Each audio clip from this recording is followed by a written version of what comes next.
আসসালামু আলাইকুম ওয়া রাহমাতুল্লাহ। আমরা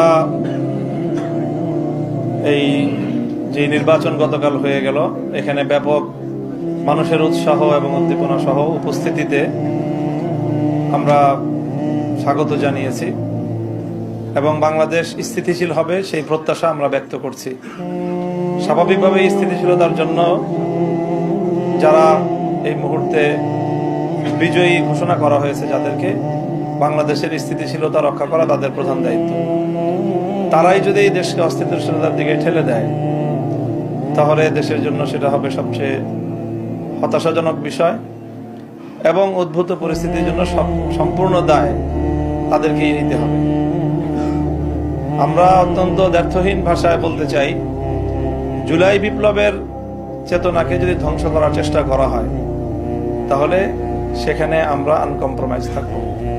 আমরা কোনো নমনীয়তা এবং কোনো ধরনের কম্প্রোমাইজ জুলাই বিপ্লবের চেতনার ক্ষেত্রে আমরা করতে পারবো না। কাজেই সকল মহলকে আমরা সেই বিষয়ে স্পষ্ট বার্তা দিতে চাচ্ছি। তারপরে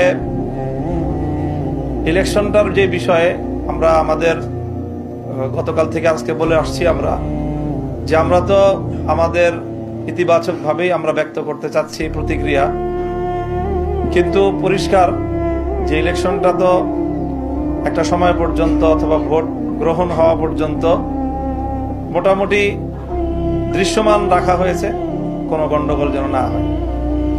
কিন্তু ভোট গণনা শুরু হওয়ার পর থেকেই আমাদের কাছে একেবারেই দিবালোকের ন্যায় স্পষ্ট যে ভোট গ্রহণটা যেভাবে হয়েছে ভোট গণনাটা তার সম্পূর্ণ উল্টোভাবে হয়েছে এবং সেখানেই আগামীর বাংলাদেশের ভাগ্য এবং মানুষের জনরায়ের প্রতি চরমভাবে অশ্রদ্ধা প্রদর্শন করা হয়েছে, অসম্মান করা হয়েছে।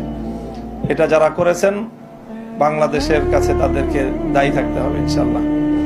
এবং ইতিহাস বারবার ফিরে আসে, বাংলাদেশের মানুষ তাদের এই ব্যালটের অধিকার অবশ্যই তারা উদ্ধার করে ছাড়বে ইনশাল্লাহ, সেই প্রত্যয় আমরা ব্যক্ত করছি। ধন্যবাদ। আলহামদুলিল্লাহ, দীর্ঘক্ষণ ধরে আপনারা আছেন, সবাইকে ধন্যবাদ জানিয়ে আমরা দেশবাসীকে কৃতজ্ঞতা আদায় করতে